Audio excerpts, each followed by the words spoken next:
important reminder. All information and ideas are for informational purposes only and are in no way intended as medical advice or as a substitute for medical counseling. Earthshift Products, Dr. Robert Cassar, all of their partners, affiliates, and subsidiaries will not be held accountable for the use or misuse of the information presented therein. This information is not intended as medical advice. The authors, publishers, and speakers of this work are not medical doctors and do not recommend the use of mineral-deficient foods, drugs, or medicines to achieve beauty and to alleviate health challenges. Because there is always some risk involved, all persons involved with the development and distribution of this information are not responsible for any adverse effects or consequences of any kind resulting from the use or misuse of any suggestions or procedures described on our website or Earthshift Live radio talk show or therein.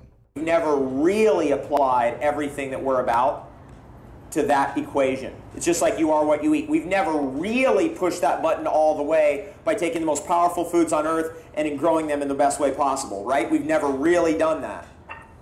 We've never really taken physician, heal thyself to its limit. Well, this, gentleman, is kind of a product of both those statements. Take you are what you eat to the furthest levels possible, take physician, heal thyself to the furthest level possible, and then see what that creates.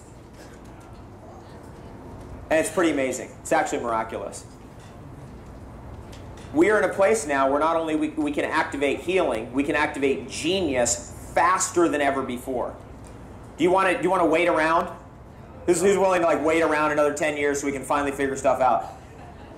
I've learned this traveling around the world. We're Western. I'm an American. It's not getting out of me. It's stuck in there. I incarnated on the east coast of the North American continent, and therefore I'm imprinted with certain types of energies, and one of them is, it's got to be fast. 24 hours a day, we want it, right? New York City, I was imprinted right there, so it's like, it's got to happen now. And this is what we're going to get into, is how to make it happen for you now. Is that exciting? So maybe with no further ado, Dr. Cassar, are you ready to come up here? How are you? Very good. Fantastic. Good to see you. Okay.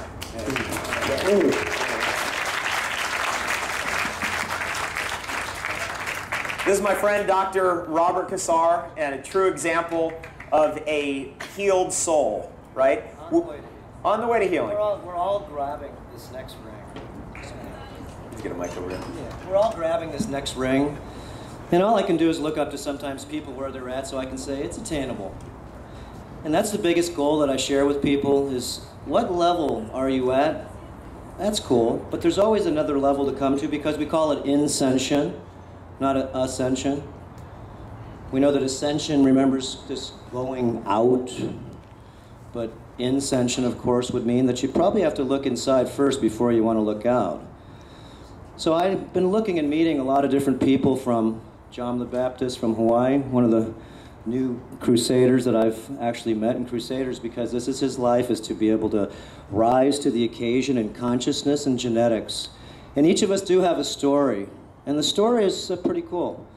We've been disabled, maybe consciously or genetically, and we've actually found ways that are not traditional to be able to manipulate our terrain to become more of ourselves than we were previously before this so-called injury.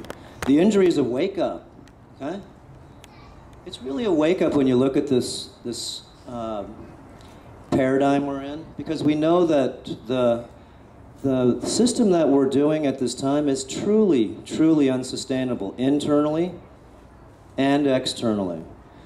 And you're here for a reason, I think, to be able to actually advance what we do know and advance what we don't know. Because I'm really just, people say you're an authority, Dr. Cassar. No, no, no, I'm just a student. I'm just here learning with you. I'm sharing with you. I'm not a professional speaker. I just choose to share. Okay, I didn't go to school to learn how to speak. And in fact, I don't really like to speak in front of a lot of people because my phone goes off the hook.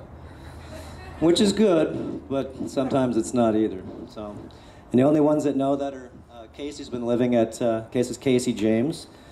And Casey, everybody probably knows, he's been around for years, going from festival to festival.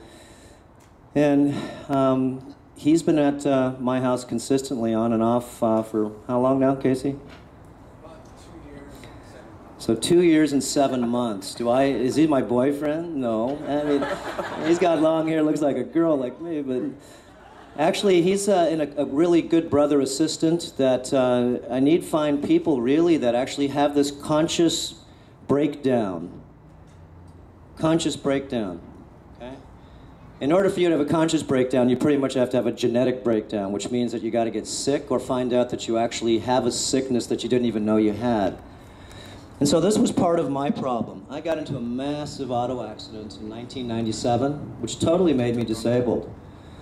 I broke my nose, bad, have 2 surgeries from it, actually still crooked, can only breathe about 40% on this side, and about 75% on that side. Okay, so I need another surgery, but the last one I had, the guy went ahead and actually left a sponge in there for 2 months, and I wondered why I had brain problems here. Pulled out a big long piece of towel that was in there for 2 months after I pulled out a piece and I thought it was my own flesh. So as a, you know, to really get back to this start, because my whole idea is how do we explain really where we're at? Let me show you where I've actually come from. I started out as a child. Okay, I'm jumping around a little bit because this is a game. We've got to all go ahead and actually see where, you know, where we're at, and sort of reasonably logical, see where maybe some of this information will fit into your consciousness and or genetic landscape at this time. So when we really look at this whole planet, as a young child, I looked at this place and really looked at nature as a magnificent, magnificent thing. As a child, I had snakes, birds, rattlesnakes, all types of lizards, all types of amphibians, just actually understanding and learning about animals. And the story about people say, how'd you become a parasitologist, toxicologist, chiropractor, or how'd you actually get into these areas? Well, my grandmother's Maltese, and they eat rabbits and birds and so forth, and she knows, of course, hey Robert, go out and kill me a rabbit, because you know, she comes from Malta, and so I went out to the mountains there and actually shot a few rabbits for her, because you know, that was the old days. It was probably in 1970. And I brought the rabbit back. She made rabbit stew with one of them, of course, and the other one I actually kept in a cooler and forgot about it. I was going to skin it later or do something with it. I used to do taxidermy and stuff, pretty weird. But then again, if you want to look at the animals up close, you got to look at them, because everything's this machine, just like the body you have. It's a machine. You'll see. Remember, 75,000 miles of hose? That's a lot of machine here. Okay? So the rabbit actually was in the cooler, and a few days later, I forgot about the rabbit in the cooler. Sealed, like a coffin. And miraculously, you know, Mom says, hey, there's something out in the garage really stinking. And I'm thinking, oh man, I left the rabbit in the cooler. Well, when I opened up the cooler, I, of course, have a revelation of what I could never have actually understood before. What are those things crawling all over this rabbit that didn't get in? I had the cooler shut. What are all these things crawling around on this animal after it died? Where did they come from? There was no oxygen in here. Where did these, I'm a scientist, researcher, you go to Denny's, you're a researcher. You wake up in the morning, everybody's a researcher, you'll see. You research everything, okay? So as a child researcher, I looked and said, wow, what is this stuff crawling all over this animal? Not just little stuff, bigger stuff. And as of course I just found this out, I said, what happens tomorrow and what happens the next day? You find out that our bodies actually have a level of bacteria that live inside us. Actually, one part of it is called aerobic bacteria, and the other side is called anaerobic bacteria, which means one side has oxygen, the other side doesn't. So you can sort of look and see that these bacteriums are here to help us, but then again, they are also here to clean us up if we become too dirty, as it's happening today, you'll see. We'll talk about this in a little bit. Now, miraculously, after 4 or 5 days, bigger things started to evolve out of this thing, okay? So, again, does anybody know where, of course, these animals came from? Where did these microbes come from? Where did these animals, I call them microbes now, but back then they were just things. So this was the start of my revelation of actually noticing and understanding that there's lots of things that live inside the body that we have no idea about and or can't see, and we call that the what's behind the veil, okay? So going from there, we're interested, myself, my family. My father was running hospitals, so I was always interested in the medical field. And I was always interested to be a medical doctor, actually a person who would be selling pharmaceuticals or actually some type of a pill that would cause some type of reaction to make you better.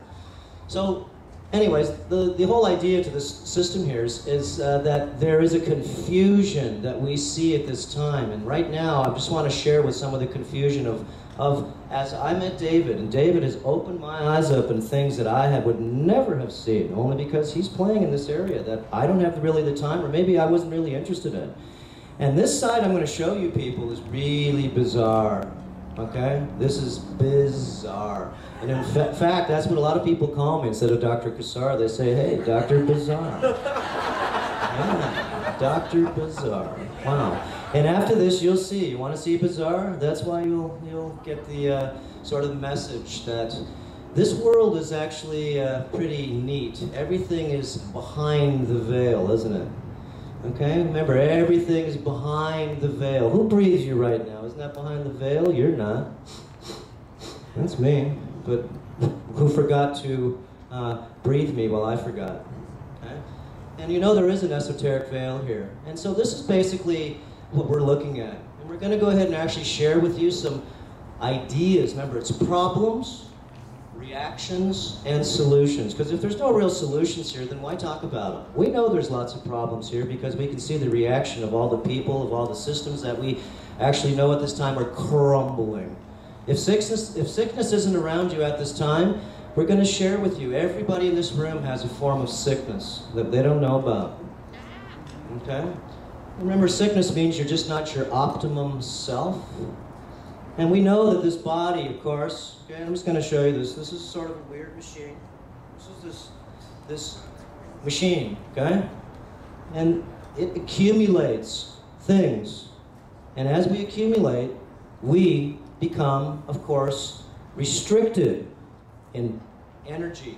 We become constricted in consciousness. We become constricted in the physiological movements that this miraculous machine, remember, you can't fix this machine. You can only take out why it's not working to let it fix itself. That's a big, big, big problem. We think that, oh, I'm a healer. Then take your clothes off and show me that you healed yourself. Okay?